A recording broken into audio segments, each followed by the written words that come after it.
famine et leur vie. Les chefs de guerre s'unissent quand il s'agit de s'enrichir. La population rira et les femmes sont leurs victimes pas commis. Justice, où es-tu, le pays? Pendant que nos frères subissent la famine et leur vie. Les chefs de guerre s'unissent quand il s'agit de s'enrichir.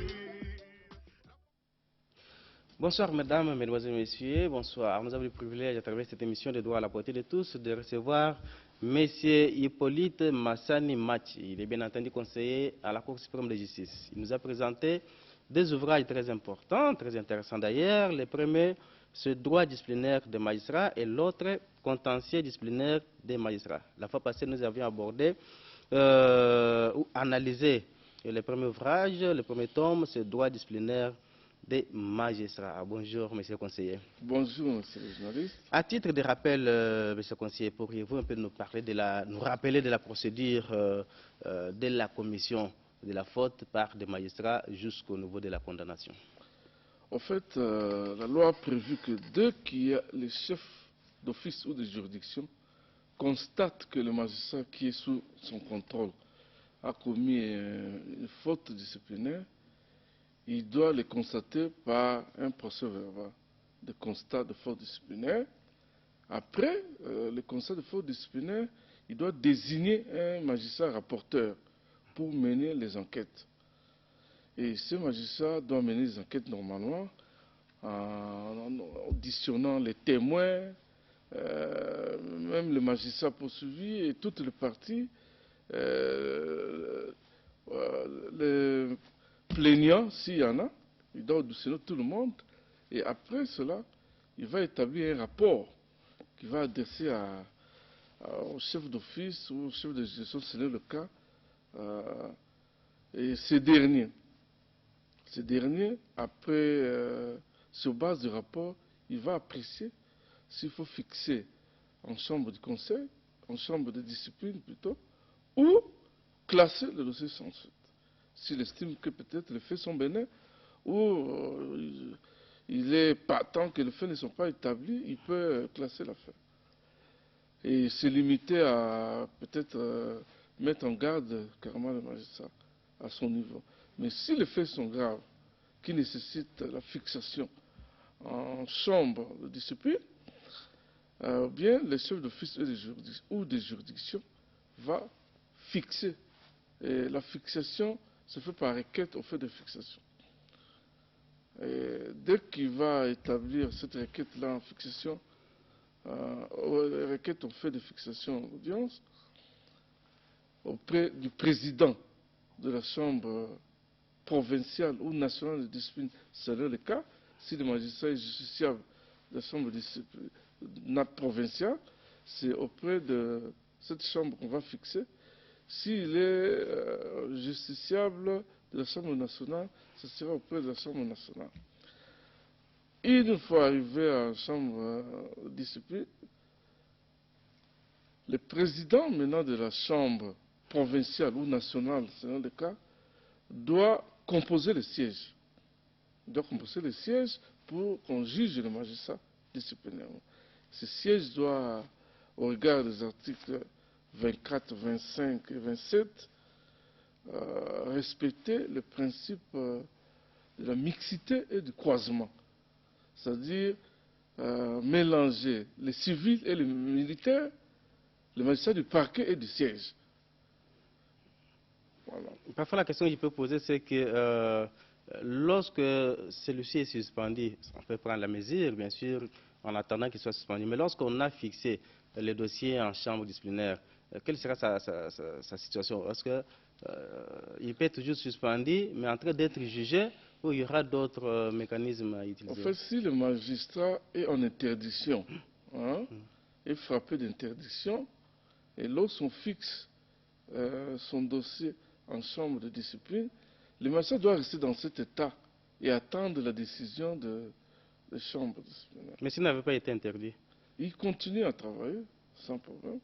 De la même manière, s'il était ouvert un dossier pénal également, et que le magistrat en instance est frappé de mesures d'interdiction, il doit rester dans cet état jusqu'à ce que l'action pénale puisse connaître sa décision finale.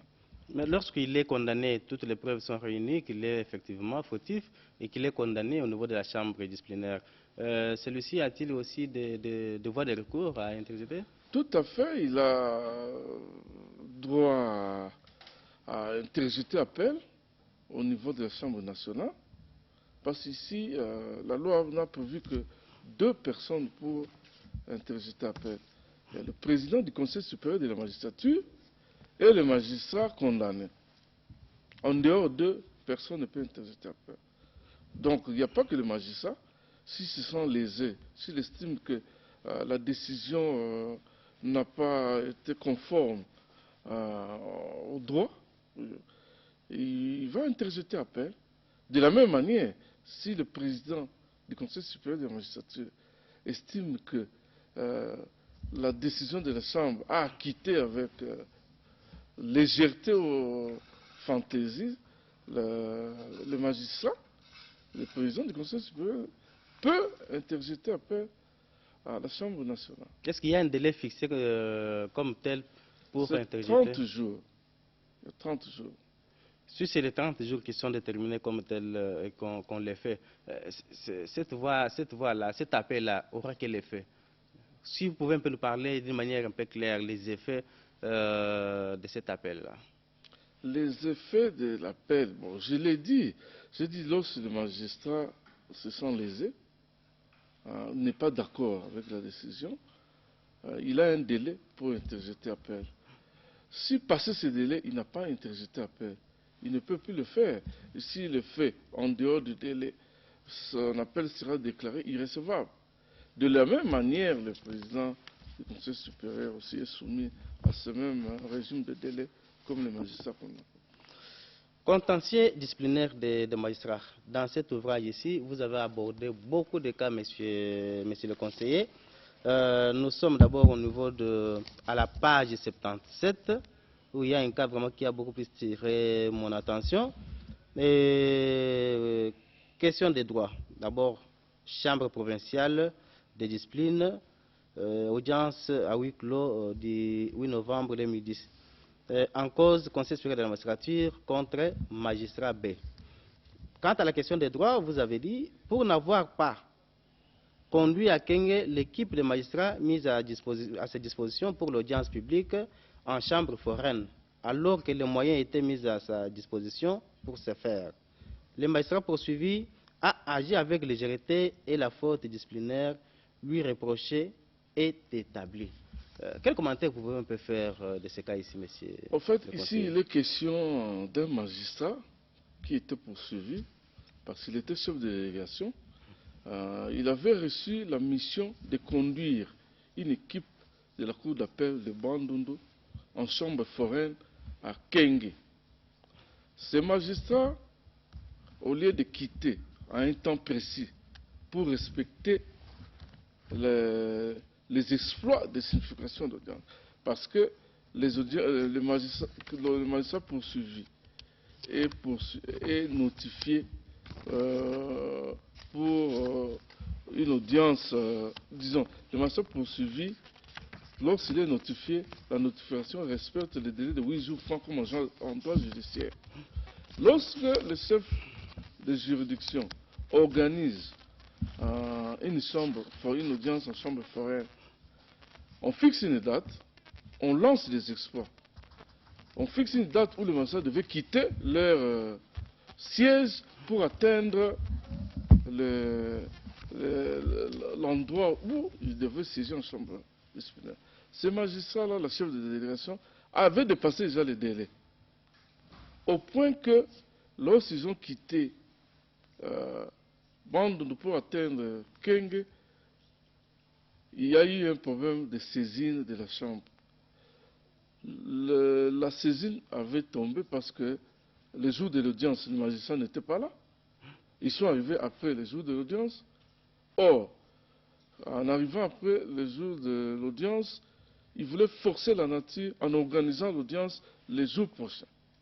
Alors que le magistrat poursuivi avait droit à être notifié pour une autre audience, le problème de délai se posait.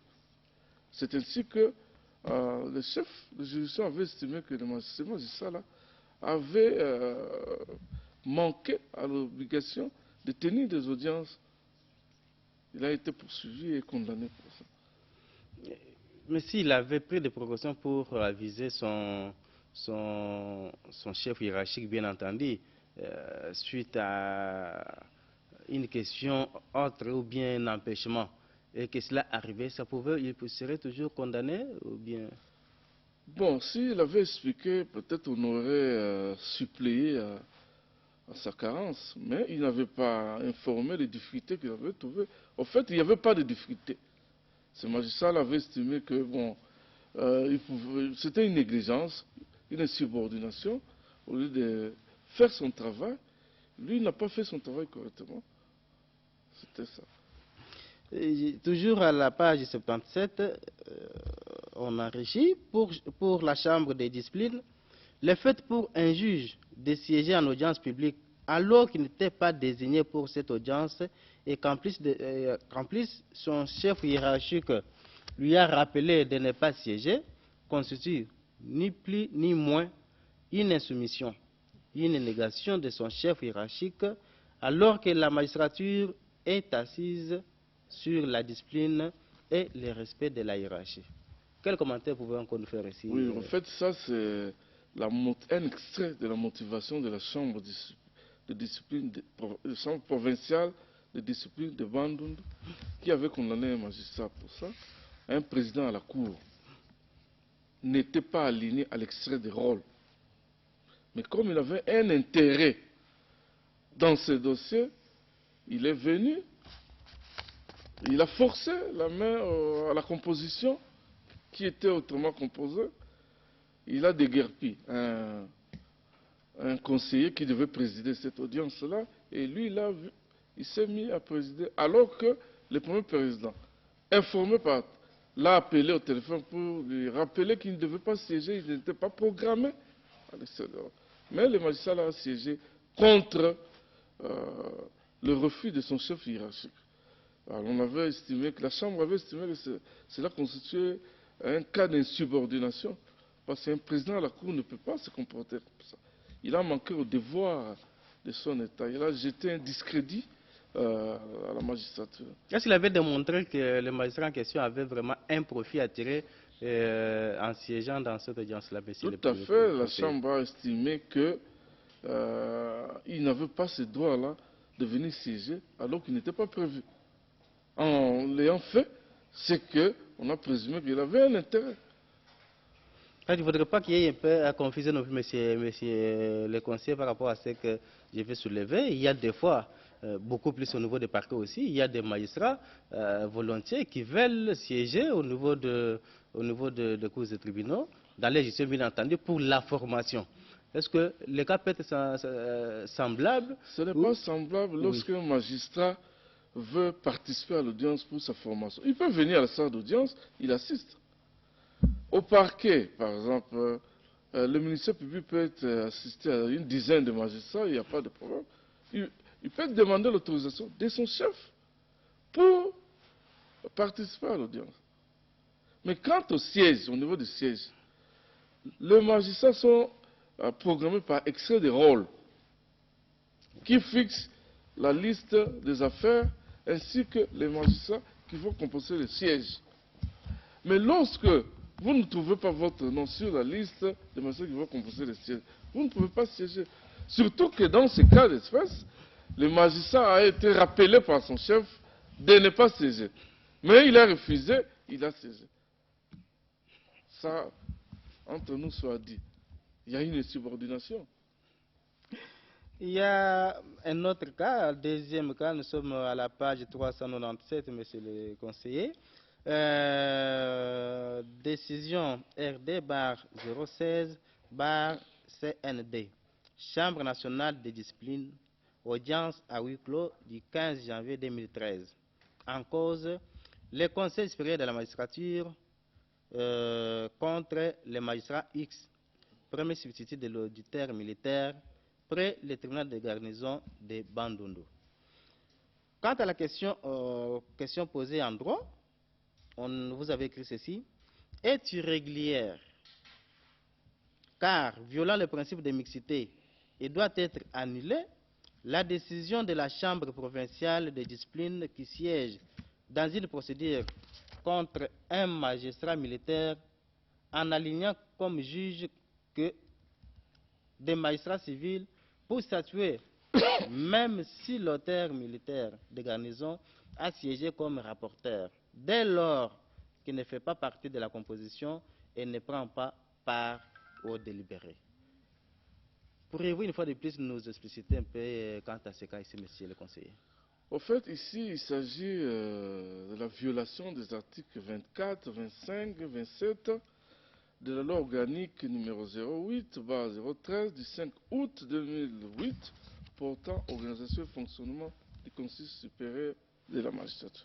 De quoi s'agit-il? Ici, il est question, la loi a prévu ceci. Lorsque le chef de juridiction, je venais de le dire, le président de chambre veut composer les sièges, au regard de ces dispositions, il doit le faire en respectant le principe de mixité et de croisement. Donc, dans une composition, il faut qu'il y ait la mixité, c'est-à-dire mélanger les magistrats civils et les militaires, croisement, croiser les magistrats du siège et du parquet. Donc, une composition doit comporter les magistrats civils et les magistrats militaires, les magistrats du siège et les magistrats du parquet.